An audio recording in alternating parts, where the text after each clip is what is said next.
These are the days of Elijah, declaring the word of the Lord.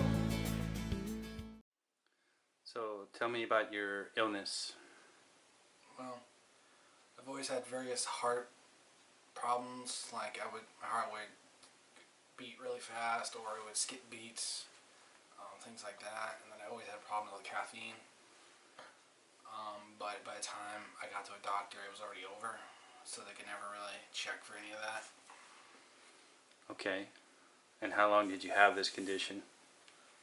I think I've known about it since I was 12. Okay, and how old are you now? 22. Okay, when did you first hear about Elijah Challenge? Probably from my dad. Okay, and so he encouraged you to go to the Chicago training? Yeah. Okay, so you went. And you went up for healing? Mm-hmm. Okay, and tell me what happened. Well, they put their hands around my heart, and like at first I felt like my blood get warmer. Then I felt like my hands got warmer. They did it the second time, and I had always had cold hands, but I never associated it with my heart. Okay. And that's when I knew something had changed.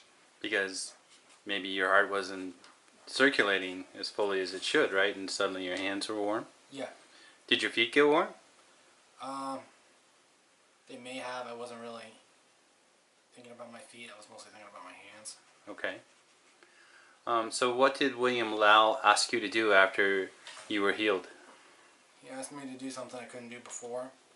So I went out in the parking lot and ran across the parking lot.